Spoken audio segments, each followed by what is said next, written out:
Sumasa inyo ang paisa sa himpapawid ng Pilipino program ng Radyo Pilipinas World Service, International Broadcast ng Presidential Broadcast Service, Bureau of Broadcast Services, mula 1730 hanggang 2030 UTC sa mga sumusunod na shortwave frequencies: 9.370 MHz, 9.925 MHz, 12.120 MHz. PBS Radyo Pilipinas World Service. Magsisilbing tulay sa himpapawid. Maghahatid ng balita, impormasyon at pangirang serbisyo publiko. PBS Radyo Pilipinas World Service. Tulay sa himpapawid ng bansang Pilipinas. Para sa Pilipino, saan mang panig ng mundo. PBS Radyo Pilipinas World Service.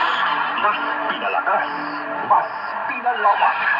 Bukod sa shortwave broadcast, napapanood at mapapakinggan din ang Radyo Pilipinas World Service gamit ang social media platform. Panoorin at subaybayan ang mga programa sa Radyo Pilipinas World Service sa live broadcast sa Facebook page at YouTube channel at sa Radyo Pilipinas World Service live audio streaming.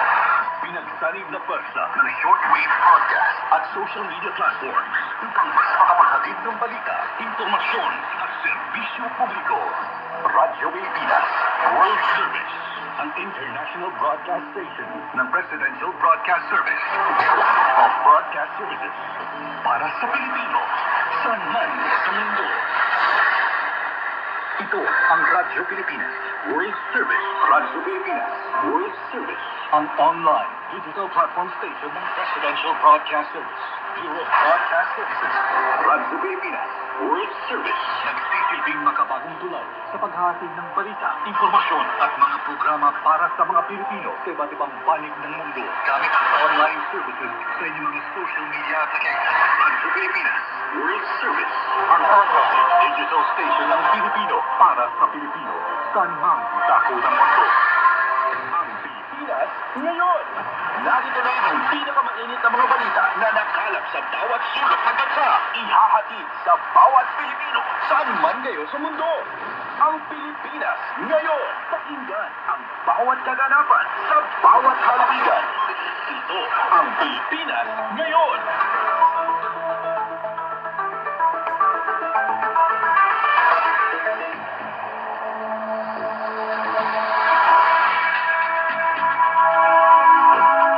Magandang araw sa ating mga tagapakinig. Welcome po muli sa ating programa, ang Pilipinas ngayon. Napapakinggan po ninyo saan man bahagi ng mundo sa pamamagitan ng ating